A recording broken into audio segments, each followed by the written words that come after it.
Hi guys, how's it going? It's great. Excellent. It's an absolute pleasure to be talking to both of you. Yeah, this is awesome. I've just booked my third viewing for Haiku, so Whoa. Nice. I'm That's I'm same. I'm seeing it 3 times this weekend. Tomorrow, Saturday, and Sunday. Saturday for me, so I'm absolutely buzzing. Yeah, this is so cool. I mean, I guess to start off with, how does it feel to be back as Hinata and Kenma for this movie?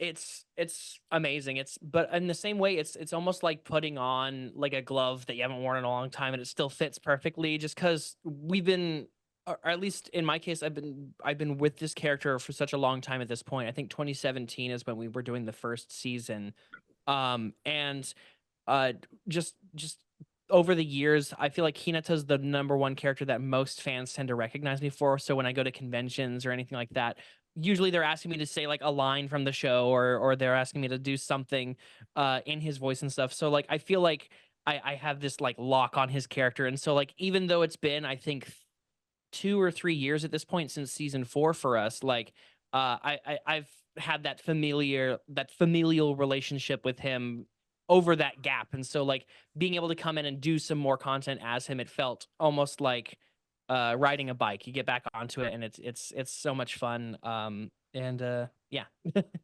Yeah, it is normally like that, coming back to a character. In this case, it was, I think, for me, one of the rare instances where it was different than that because Kenma is so much more important in this Mhm. movie, and he has so much more material to work with that rather than like just slipping into it, which is, normally what I do, it felt like I've really got to up my game.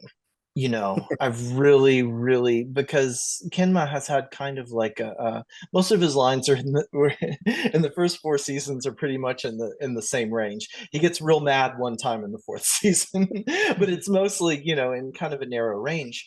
And I was really fortunate that I had a lot of time to sort of prepare for this and sort of think about it a little bit more because I was very, very, very much like I've got to do better than before. I have to find some way to level up, to make my performance better than it has been in the past. So this one was a little not daunting, but I was really gritting my teeth to try to bring something interesting to it. I think you both nailed it, and as a fan, Thank it was so good to see the boys back, the crows back. It was just you. so nice to be back in that familiar space. And looking back at when I first started watching, and when you guys joined as your characters, did you ever expect the series to make the jump to a full-on movie that people can go and watch at the cinema?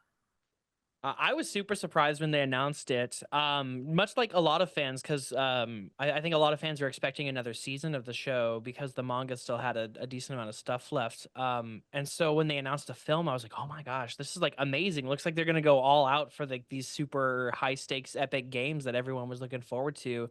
And they really didn't waste any of the budget on that. Like this is some of the best animation I've seen from the show and from the series. Uh ever. It's beautifully animated, and it really justifies that movie budget. One of the things that was a little like crossing my fingers, hope that we actually get to work on it kind of thing, is because movies and TV kind of have different like licensing and stuff like that. And it's a bunch of rigmarole that's above my head and that kind of stuff. Anytime that we hear announcements like that, especially so soon out, we just, at least in my case, I kind of sit there in anxiety, like, are we going to get it? Are we going to be able to like reprise the cast for this and all that stuff? And they announced, I think, that they were going to do these movies almost 2 years ago at this point. And so like I was like, okay, well, let's. They did the thing where they were like Haikyuu movie finale part one, coming, more info next year. And then the movie came, then the more info came, and they were like, okay, more info is it's coming in next year. And I was like, And where's okay. my info? Yeah. And that's I all need Yeah. we it were able to go now. off of. So it was exciting. Once we did find out that we were going to be able to work on it, I was first off, I was relieved. I was like, oh my gosh, we are going to get to be a part of this. And then whenever they announced that they were actually going to do a theatrical release, like that was even more exciting because that's such. I feel like it's becoming more common now, but it still has been for the majority of anime films such a rare thing to happen. So that's 100%, another yeah. element of it. Clint? But in terms of it, jumping to a theatrical release, I didn't expect that it would be quite so impressive. I sort of thought that it would be like a little higher budget than the TV series, but the movie is its own beast. It's so cinematic and the pacing is completely different. And it's just so exciting to watch. It really, really blew me away when I watched it. And it's just a surprise, even though it's the same sort of material, it's a surprisingly different experience than the TV series. But in terms of coming back to it, I was especially scared because I adapted the English script and I had like, I don't know, like 2 or 3 weeks to do that beforehand. And they did not tell me. I asked, are you bringing the cast back? And they're like, I don't know. And so I worked on the script not knowing if I would be able to act in it. Wow. And that was nerve-wracking. But I had to prepare myself. I had to be like, no, it's okay, this happens. You don't know what's going to happen with the show ever, when it's a different kind of release, different licensor, all sorts of things. It's just part of the business. But I was like really, oh, don't make me let this go now. Yeah, I want it. I It's want Yeah. one of the things I loved most about the movie, apart from on a visual element, was just how great the animation was, but also the change in perspective from, moving slightly away from Hinata and going to Kenma. yeah. But the relationship between those two, I mean, they're their own kind of force of nature, and I love the way that they kind of work so well together in this movie. Um, why do you think fans love that relationship so much, especially when Hinata's got, so many other rivals? Why is it that specific one that works so well?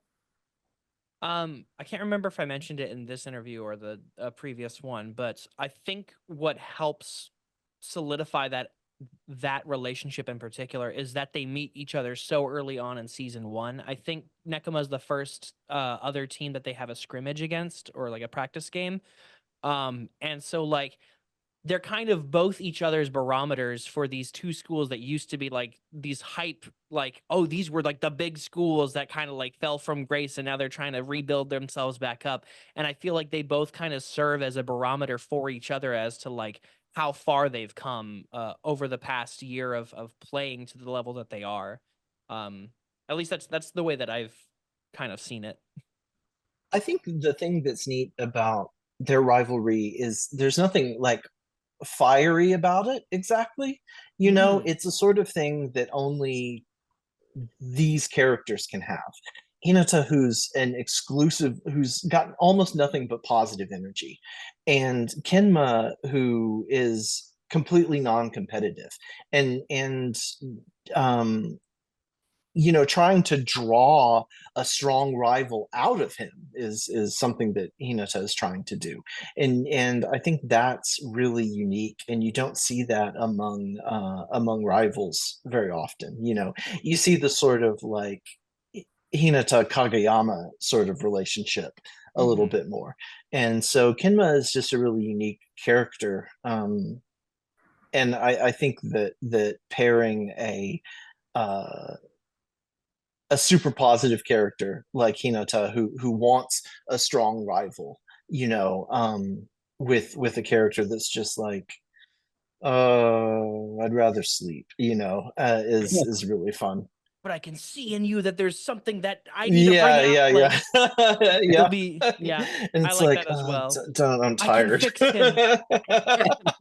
Give it a rest. Give it a rest. It's such a nice relationship, and yeah, you kind of both bring out the best in each other. And I can't imagine what it's like trying to channel that energy in the recording booths, especially for the sporting action. I mean, it's some of the best animation for such an intense sport. Mm. How do you put yourself in the mindset of recording those sort of intense battles? Because that is what it is. It's volleyball, Mm. but it's Yeah. the stakes always feel so much more elevated in the anime. So yeah, what's it like trying to put your mind in that frame set?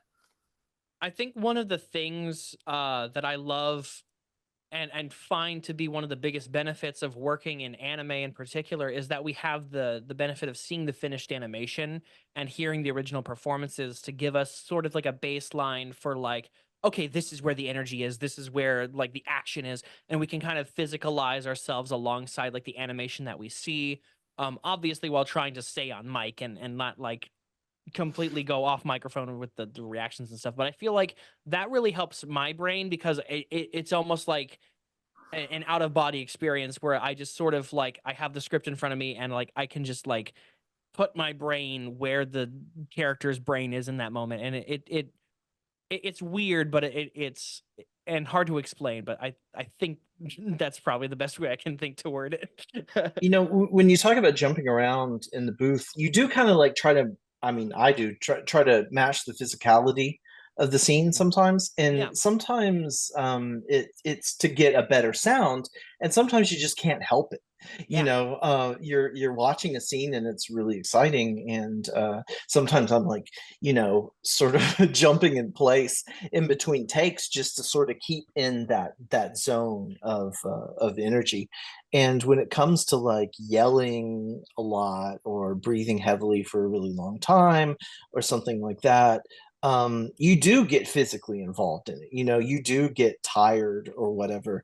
There was it was just like a cutaway gag in the Gintama movie, but there was a scene where I had to do I was just a background character, but I had to do like a Dragon Ball yell, and you almost pass out doing that. So there definitely is like a real physicality to it, and so I think it's easy to get into the zone of that state with the characters, because not only are you trying to match them emotionally and you're kind of like you're there, um sometimes you're sort of physically there too. Sometimes I leave a session completely just sweaty and exhausted. It sounds so cool. And as an anime fan, being able to find out what it's like behind the scenes, it really, I guess in a way, elevates the experience for me, because I get to find out about your guys' experience Mm. recording, and it's always so refreshing just to hear how it's all made and done. And yeah, it really makes me so happy, especially with the final result and just seeing how much effort and work goes into these Mm. big movies. And I've been really excited about the movie. Fans have been really excited about the movie. What's it been like trying to kind of gauge that excitement? Have you seen how excited people are online, and at conventions? What's it been like interacting with fans in anticipation for this movie? I mean, the outpouring of excitement that I've seen has been like a ton online. I get tagged almost every day with somebody being like, "Oh, I'm gonna go see the movie," or like somebody like retweeting artwork and tagging me or something like that, fan art. And I've been trying to do more conventions this year because I know that I want to be able to meet these fans and be able to be like, "Hey, you saw the movie? Like, come say hi." Like, I love getting to meet fans. And leading up to the movie release, I've been getting a lot of people being like, "Yes, I'm gonna go see it. I'm bringing my friend who's never seen the show, but like they're gonna watch it with me because I'm gonna drag them out." And I'm like, "Yo, they'll love it anyway because like it's a very solid like standalone film as well." But like it's been nothing but a ton of hype and excitement from my end. Yeah, the Haikyuu community is just so great. They're so passionate and they're so funny, and there's so many, you know, different characters and things that they love. And I'm just so excited to show. Well, I'm not showing it to them, but I'm so excited for them to see it. I'm so excited for everyone to see the movie, and I'm really excited to see what kind of reactions they have to it, because it really is a movie that's worth seeing, I think, several times. Absolutely. Thank you so much for talking to me today. Oh, my and pleasure. And yeah, it's been an absolute treat, and good luck with the rest of it. And yeah, I can't wait to watch it again. Thank you. Have a Thank great you. one. Thank you. Thanks for watching, Super Friends. If you enjoyed this video, then make sure to hit the subscribe button just down below and hit the bell so that you can get notified whenever we release brand new videos. In fact, there's 2 more waiting for you to watch right here below. So what are you waiting for? Why not click play?